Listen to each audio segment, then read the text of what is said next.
Hello everyone. आज का जो हमारा टॉपिक है वो है ब्रोंकोपल्मोनरी सेगमेंट। सबसे पहले हम बात करेंगे कि ब्रोंकोपल्मोनरी सेगमेंट क्या होता है, इसको समझेंगे। इसके बाद हम इनके सारे नाम देखेंगे। उसके बाद में हम इसकी क्लिनिकल और इसकी 3D में हम देखेंगे कि ब्रोंकोपल्मोनरी सेगमेंट्स आपके क्या हैं, कैसे हैं, पूरी चीज़ें देखेंगे। चलिए शुरू करते हैं। सबसे पहले अगर हम बात करें कि ब्रोंकोपल्मोनरी सेगमेंट क्या है, तो उससे पहले हम बात करते हैं कि लंग जो है वो एक बड़ा ऑर्गन है। ये आपका डिवाइडेड होता है लोब्स में, राइट एंड लेफ्ट। राइट जो लंग होता है उसमें आपके 3 लोब होते हैं, जबकि जो लेफ्ट लंग होता है उसमें 2 लोब्स होते हैं। जैसा कि आपको देखो डायग्राम में दिख रहा है। यहां पे राइट की अगर हम बात करें, ये राइट हो गया, ये लेफ्ट हो गया। राइट की अगर हम बात करें तो इसमें आपके 2 फिशर होते हैं, हॉरिजॉन्टल फिशर और ऑब्लिक फिशर, जबकि लेफ्ट में केवल एक ही प्रेजेंट होता है, वो है ऑब्लिक फिशर। तो ये राइट लंग जो होता है वो आपके 3 लोब्स में प्रेजेंट होता है, 3 लोब में बटा होता है, जबकि जो लेफ्ट होता है वो उसमें 2 लोब प्रेजेंट होते हैं। ठीक है, लोअर लोब और अपर लोब, जबकि इसमें आपके 3 आएंगे, अपर, मिडल और लोअर।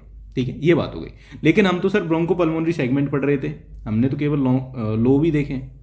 तो इन्हीं से आपका आता है ब्रोंकोपल्मोनरी सेगमेंट। यानी कि क्या है, देखो अब ये जो लोब्स हैं, अगर इनको हम कई छोटे छोटे पार्टों में डिवाइड कर दें, जिसके लिए अलग से आपकी एक ब्रांच आ रही है ब्रोंकस, सेगमेंटल ब्रोंकस जिसे बोलते हैं। अभी मैं इसको बताऊंगा कि ये सेगमेंटल ब्रोंकस क्या होता है। तो वो जो छोटा पार्ट है उसी को हम कहते हैं ब्रोंकोपल्मोनरी सेगमेंट। लेकिन सर ये सेगमेंटल ब्रोंकस क्या है, या फिर हम कहें कि उसके लिए जो पल्मोनरी आर्टरी की जो ब्रांच आ रही है सेगमेंटल, वो भी अलग से आती है। तो ये क्या है, इसको समझते हैं। देखो ये डायग्राम, सबसे पहले इसमें आपका ये जो है, ये आपका क्या है, प्रिंसिपल ब्रोंकस है। ये प्रिंसिपल ब्रोंकस में सबसे पहले तो एंगल समझते हैं, या फिर हम बात करेंगे ये आपका जो प्रिंसिपल ब्रोंकस है, अगर हम इसको बाइफरकेट करें कि यहां ये जो बाइफरकेशन है, इससे अगर हम एंगल देखें तो एंगल आपको पता होना चाहिए। देखो राइट लंग से जो इसका एंगल होता है वो होता है आपका 25 डिग्री, जबकि लेफ्ट वाले के लिए होता है 45 डिग्री। ये तो एंगल की बात करती है, लेकिन हम पढ़ रहे थे कि सेगमेंटल ब्रोंकस क्या होता है। तो देखो सबसे पहले हमारा ये क्या है, आपका प्रिंसिपल ब्रोंकस। प्रिंसिपल ब्रोंकस है। अब ये जो प्रिंसिपल ब्रोंकस है ये फर्दर डिवाइडेड होता है आपके सेकेंडरी लोवार ब्रोंकस में। सेकेंडरी लोवार ब्रोंकस। अब ये कैसे होता है सेकेंडरी लोवार ब्रोंकस, कि जितने लोब हैं ईच लोब में 1 फॉर ईच लोब। जैसे कि अगर हम बात करें कि लेफ्ट लंग की बात करें तो इसमें आपके 2 सेकेंडरी क्या हैं, ब्रोंकस हैं या सेकेंडरी लोबार ब्रोंकस हैं, जबकि राइट में हमारे 3 जो हैं वो आपके क्या हैं, सेकेंडरी लोबार ब्रोंकस हैं। अब इसके बाद ये फर्दर डिवाइड होते हैं सेकेंडरी वाले, ईच लोब में आ गए। अब ईच लोब में एक सेकेंडरी लोबार ब्रोंकस, उसके बाद ये फर्दर डिवाइड होते हैं, और फर्दर जो डिवाइड होते हैं वो होती हैं आपकी टर्सरी, देखो फर्दर जो हो गए वो हो गए आपके टर्शरी ब्रोंकस, या फिर इन्हीं को बोलते हैं सेगमेंटल ब्रोंकस। अब ये जितने होंगे उतने ही सेगमेंट है। ठीक है, यानी कि जैसे अगर हम बात करें कि भाई राइट लंग्स में आपके 3 लोब हैं, राइट लंग्स में कितने लोब हैं, 3 लोब हैं। तो 3 क्या हो गए, उसमें सेकेंडरी लोबार ब्रोंकस हो गए। अब उन 3 लोबों की अगर हम बात करें कि अपर है, मिडल है और लोअर है। अब इसमें जितने टर्सरी सेगमेंटल ब्रोंकस हैं, जैसे कि अगर अपर वाले की बात करें तो अपर वाले में 3 है, तो 3 इसमें टर्सरी सेगमेंटल ब्रोंकस हैं, या फिर हम कह सकते हैं इसमें 3 ब्रोंकोपल्मोनरी सेगमेंट है। मिडल वाले की बात करें तो उसमें 2 आते हैं, तो उसमें आपके 2 ब्रोंकोपल्मोनरी सेगमेंट हैं, और लोअर वाले में 5, तो इसमें 5 ब्रोंकोपल्मोनरी सेगमेंट हैं। तो ये हो गए ब्रोंकोपल्मोनरी सेगमेंट क्या होते हैं। ठीक है, अब आपको समझ में आ गया होगा कि जैसे, अब इसमें एक बार डायग्राम बता देता हूं। ये आपका प्रिंसिपल ब्रोंकस हो गया, ये फर्दर आपका डिवाइड हुआ आपके सेकेंडरी ब्रोंकस में, और उससे जो भी आपके जितने आपके टर्सरी ब्रोंकस हैं, या सब आपके अलग से एक पल्मोनरी सेगमेंट बना रहे हैं, उसको हम बोल रहे हैं ब्रोंकोपल्मोनरी सेगमेंट। अब ये कितने होते हैं उसकी भी बात कर लेते हैं। तो देखो राइट लंग और लेफ्ट लंग, राइट लंग में ये 10 होते हैं, लेफ्ट लंग में भी 10 होते हैं, लेकिन कई जगह आपको मिला ये भी हो सकता है कि 8 से 10 लिखा हुआ मिल जाए, क्यों? क्योंकि इसमें जो एक दो सेगमेंट होते हैं वो फ्यूज हो जाते हैं एक दूसरे में। ठीक है, अब बात करते हैं कि आपके क्या क्या होते हैं सेगमेंट्स आपके, इनके नाम देख लेते हैं एक बार, बाकी का क्लियर हो जाएगा जब हम इसे 3D में देखेंगे। ठीक है, तो एक बार बस नाम देख लेते हैं यहाँ पे। जैसे कि हम राइट वाले की अगर हम बात करें तो राइट में आपका अपर लोब आता है, मिडल आता है, लोअर आता है। अपर में 3 आते हैं, एपाइकल, पोस्टीरियर, एंटीरियर। मिडल वाले में लेटरल, मीडियल, और इसमें ज्यादातर बेसल वाले आते हैं, और एक आता है superior. Superior, medial, anterior, lateral और पोस्टीरियर। अब सर ये तो याद ही नहीं हो रहा, याद हो जाएंगे एक बार 3D में देखेंगे तब हम। ठीक है, अभी यहाँ पे बस मैं एक बार नाम बता रहा हूँ। अपर लोब और लोअर लोब, 2 ही लोब होते हैं। अपर लोब में 5 होते हैं, लोअर लोब में 5 होते हैं। Apical, posterior, anterior, superior lingular और इन्फीरियर लिंगुलर। और लोअर लोब में सेम है, जो उसमें थे उसमें ही सेम ही होते हैं। इसका एक न्यूमोनिक जो कि आपकी वीडियो 84 बुक में दिया हुआ है, तो इसलिए मैंने यहाँ पे लिख दिया है। वैसे याद रखने की जरूरत नहीं है आपको, अगर समझ में आ गया जब तो वैसे ही हो जाएगा, और अगर रटने बैठोगे तो ये भी भूल जाओगे, ट्रिक भी ज्यादा याद नहीं रहेगी। ठीक है, a palm seed makes another little palm, यानी कि A4 apical, P4 posterior, anterior, lateral, medial, और फिर आता है आपका सुपीरियर, और उसके बाद में MALP, यानी कि सारे बेसल वाले आएंगे, medial basal, anterior basal, lateral basal और पोस्टीरियर बेसल। अब ये हो गया, इसकी 3D देखेंगे, लेकिन उससे पहले समझते हैं कि इसकी क्लिनिकल क्या है, क्लिनिकल इनका इंपॉर्टेंस क्या है, हम इन्हें क्यों पढ़ रहे हैं। ठीक है, तो सबसे पहले जो सबसे इंपॉर्टेंट आता है वो आता है आपका सेगमेंटल रीसेक्शन ऑफ द लंग। ये क्या होता है? देखो, हर जो ईच सेगमेंट है वो आपका इंडिपेंडेंट है, फंक्शनल यूनिट है। क्यों? क्योंकि उसको ब्रोंको वेस्कुलर सप्लाई अलग से मिल रही है, उसकी खुद की ब्रोंको वेस्कुलर सप्लाई है। ठीक है, अब इसके कारण क्या होगा कि अगर कोई भी जैसे कि लोकलाइज्ड क्रोनिक डिजीज हुई, लाइक टीबी हो गया या बिनाइन नियोप्लाज्म हो गया, तो ये आपका रेस्ट्रिक्टेड टू 1 सेगमेंट, जिसकी वजह से possibly to dissect out and remove the diseased segment. जिस सेगमेंट में डिजीज है हम उसी सेगमेंट को हम हटा दें। तो अगर हम वो सेगमेंट होते ही नहीं तो हमें क्या करना पड़ता? पूरा लंग हटाना पड़ता। लेकिन हमारे पास सेगमेंट है, जिस सेगमेंट में प्रॉब्लम है हम उसी को डाइसेक्ट कर देंगे ना, तो इसलिए ये इंपॉर्टेंट है डिजीज सेगमेंट। बाकी के हम जो सराउंडिंग टिश्यू होगा उससे हम कोई छेड़छाड़ नहीं करेंगे। तो ये जो प्रोसीजर होता है ये आपका कहलाता है सेगमेंटल रिसेक्शन। इसके अलावा दूसरा अगर हम क्लिनिकल इंपॉर्टेंस देखें तो उसमें भी आपका आता है जैसे कि एस्पायरेशन न्यूमोनिया। इसमें जो मोस्ट कॉमनली इन्वॉल्व जो सेगमेंट होता है वो होता है आपका superior segment of lower lobe.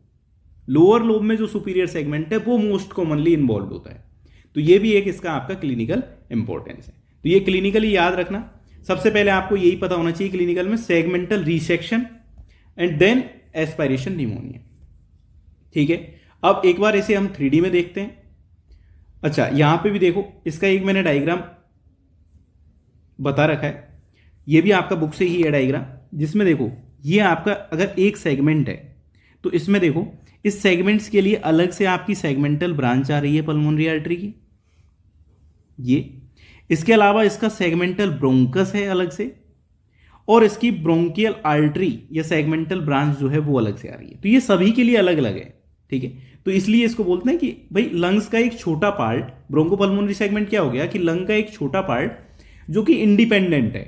ठीक है, उसके लिए अलग से आपका सेगमेंटल ब्रोंकस है, उसके लिए segmental branch of pulmonary artery है। अब इसको एक बार 3D में देख लेते हैं। देखो ये है हमारे लंग्स। अब अगर इनको हम डाइसेक्ट करें तो देखो जो सबसे ऊपर जो इनमें है वो आपका क्या था? पेराइटल प्लूरा है, जो कि मैंने इसमें से हटा दिया, इसमें से भी हटा देते हैं। तो अब जो इसमें के ऊपर जो लेयर है वो है आपकी पेराइटल विसरल प्लूरा, उसको भी अगर हम डाइसेक्ट कर दें, उसको हटा देते हैं। ये देखो अब आ गए हमारे लंग। अब इनमें हम बात करेंगे देखो सेगमेंट्स की। सबसे पहले तो देखो राइट लंग्स आपके 3 लोब्स में डिवाइडेड है। अपर लोब या सुपीरियर लोब बोल सकते हैं इसको। ये आपका जो है वो मिडिल लोब है, और ये आपका जो है वो इंफीरियर लोब है या लोअर लोब है। जबकि अगर हम बात करें लेफ्ट वाले की तो उसमें केवल 2 ही हैं आपके, ये है लोअर और इसके ऊपर क्या है आपका सुपीरियर या अपर लोब। अब बात करते हैं सेगमेंट्स की। देखो सबसे पहले राइट लंग के सेगमेंट्स देखते हैं एक बार। देखो राइट लंग्स में जो सबसे ऊपर है उसको हमने बोल दिया। देखो सबसे पहले हम बात करें अपर लोब की। ठीक है, अपर लोब में आपके कितने सेगमेंट आएंगे? अपर लोब में 3 सेगमेंट आएंगे, ठीक है। अब वो तीनों सेगमेंट्स में सबसे पहले आ गया हमारा अपाइकल, फर्स्ट सेगमेंट। दूसरा आता है पोस्टीरियर, ये क्या है देखो, यहां से भी देख लो आप, पोस्टीरियर। तो ये पूरा आपका क्या है, पोस्टीरियर सेगमेंट। और ये जो है ये आपका क्या है, एंटीरियर सेगमेंट। तो राइट वाले में, अपर वाले में आपके कितने सेगमेंट आ गए, 3। अपाइकल आ गया, पोस्टीरियर आ गया और एंटीरियर आ गया। तो ये या ठीक है, क्लियर हो गया। अब इसके बाद मिडिल लोब की अगर हम बात करें तो मिडिल लोब में क्या आ जाएंगे आपके, मिडिल लोब में देखो 2 आते हैं। सबसे पहले अगर हम बात करें, फोर्थ वाला आपका कौन सा है, लेटरल सेगमेंट। देन आता है आपका मीडियल सेगमेंट। तो इसमें 2 आते हैं, लेटरल और मीडियल। उसके बाद अगर हम बात करें लोअर लोब की, तो देखो लोअर लोब में सबसे पहले जो सबसे ऊपर आता है, सुपीरियर बोलते हैं इसको, सुपीरियर सेगमेंट। कई बार इसको अपाइकल भी बोला जाता है, apical segment of lower lobe, याद रखना, या फिर इसको सुपीरियर सेगमेंट, ठीक है। इसके बाद एक आता है इसमें 7 नंबर पे, फिर आता है आपका मीडियल बेसल। सॉरी, यहां पे देखो, ये जो है ये है आपका medial basal segment. 7th number पे आता है ये आपका मीडियल बेसल सेगमेंट।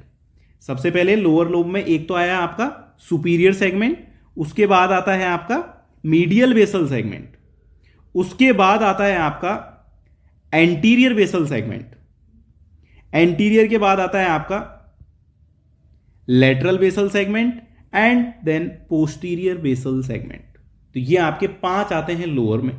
कौन कौन से, एक बार मैं फिर से बता देता हूं। ये हो गया आपका सुपीरियर, उसके बाद जो मीडियली प्रेजेंट है,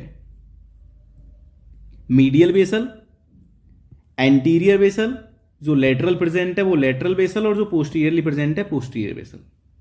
क्लियर हो गए। तो ये बात हो गई राइट लंग के 10 सेगमेंट्स की। अब बात करते हैं लेफ्ट लंग की। लेफ्ट लंग में भी सेम ही है, कोई ज्यादा डिफरेंस नहीं है, बस मिडिल लोब जो है वो इसमें अपर लोब में ही है और उसमें लिंगुलर आ जाता है, ठीक है। सबसे पहले देखो बात करते हैं, ये आपका कौन सा हो गया, अपाइकल सेगमेंट है, देख लो, ये हो गया आपका अपाइकल सेगमेंट। इसके अलावा फिर कौन सा आ जाएगा आपका, ये है एंटीरियर सेगमेंट, और ये है सुपीरियर लिंगुलर, और यहां पे ये कौन सा है, पोस्टीरियर लिंगुलर, सॉरी आप इंफीरियर लिंगुलर, सॉरी सुपीरियर और इंफीरियर लिंगुलर, ठीक है। क्लियर हो गया। ये है इसमें पोस्टीरियर सेगमेंट, 5 हैं इसमें। सबसे पहले अपाइकल हो गया first, then posterior, then anterior, superior lingular और इंफीरियर लिंगुलर। और लोअर में वही है आपके जैसे वहां पे प्रेजेंट थे। सबसे पहले सुपीरियर सेगमेंट, देन आएगा मीडियल सेगमेंट, सॉरी या एंटीरियो मीडियल बेसल सेगमेंट भी बोल देते हैं, दोनों को अगर हम मिला देंगे एंटीरियर और मीडियल वाले को, तो ये पूरा एंटीरियो मीडियल बेसल सेगमेंट है, ठीक है। तो ये हो गए 7th और 8th, मीडियल सेगमेंट और एंटीरियर। उसके बाद आता है आपका लेटरल सेगमेंट, बेसल सेगमेंट, और फिर आता है आपका पोस्टीरियर बेसल सेगमेंट 10th। तो ये है आपके पूरे। अच्छा, एक बार मैं इसको डाइसेक्ट करके आपको टर्सरी ब्रोंकस बता देता हूं, देखो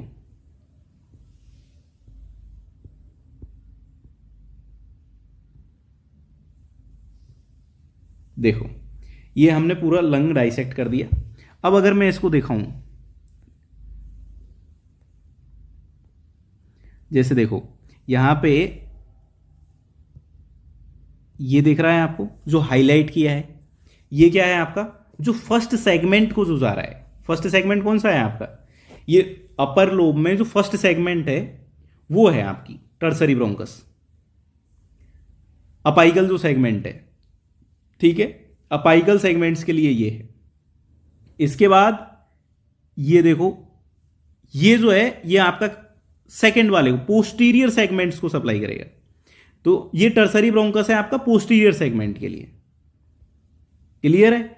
और फिर ये जो है आपका, ये है आपका थर्ड, यानी कि एंटीरियर जो सेगमेंट को जो सप्लाई कर रहा है, एंटीरियर सेगमेंट्स की। क्लियर हो गया। तो इस तरीके से ये टर्सरी सेगमेंट्स हैं, ठीक है। ऐसे ही आपके मिडिल वाले के लिए आ जाएंगे 2, देखते हैं। मिडल वाली के लिए देखो, एक तो ये आ गया, ये आपका कौन सा है, फोर्थ, यानी कि लेटरल सेगमेंट। और एक आ जाएगा आपका मीडियल, ये आपका कौन सा हो जाएगा, मीडियल सेगमेंट, मिडल लोब के। ऐसे ही इंफीरियर लोब के आते हैं, ठीक है। बाकी के ज़्यादा आपको क्लियर नहीं होगा क्योंकि यहाँ पे बहुत सारी उसकी ब्रांचेस देख रखी हैं, ठीक है। तो लेकिन क्लियर हो जाना चाहिए, ठीक है। नेक्स्ट वीडियो जो आएगी आपकी, वो आएगी पल्मोनरी लिगामेंट पे। ये आपकी क्या होता है, पल्मोनरी लिगामेंट। तो इस पे भी आपकी नेक्स्ट वीडियो आ जाएगी जिसको मैं डिटेल में बता दूंगा। तो आई थिंक ये आपको समझ में आया हो। अब आप चाहें तो चाहे आपको ये डायग्राम आप देख सकते हैं जो कि मैंने आपको पहले बताया था। ये हो गया आपका अपाइकल सेगमेंट, फिर देन सेकंड हो गया आपका पोस्टीरियर, थर्ड हो गया एंटीरियर, फोर्थ हो गया आपका लेटरल, फिफ्थ हो गया मीडियल, और उसके बाद में आपका आता है सिक्स्थ में आता है सुपीरियर, और जो सेवेंथ है वो यहाँ पे नहीं दिखेगा। क्यों? क्योंकि वो आपका दिखता है मीडियल जो साइड होती है वहाँ पे दिखेगा आपका, ठीक है। तो वो यहाँ पे नहीं दिखेगा आपका, यहाँ पे जो मीडियल बेसल है वो नहीं दिखेगा। उसके अलावा देखेंगे जैसे कि एंटीरियर बेसल है, लेटरल है और पोस्टीरियर है। तो ये हो गए राइट लंग के। लेफ्ट लंग की अगर हम बात करें तो यहाँ पे वही है, अपाइकल, पोस्टीरियर एंड एंटीरियर। फिर यहाँ पे सुपीरियर और इन्फीरियर लिंगुलर आ जाते हैं, और फोर्थ और फिफ्थ पे, बाकी के सिक्स्थ पे, बाकी के सब सेम है। सिक्स्थ पे आपका सुपीरियर आ जाएगा, सेवेंथ यहाँ पे भी नहीं दिखेगा, एट्थ नाइन्थ और टेंथ दिखते हैं। एट्थ नाइन्थ टेंथ कौन से हैं आपके, anterior, lateral and posterior basal. बाकी के अगर आप मीडियल व्यू से देखेंगे तो वहाँ पे आपको सेवेंथ दिखेगा। ये जो है ये आपका कौन सा है, मीडियल बेसल सेगमेंट, ठीक है।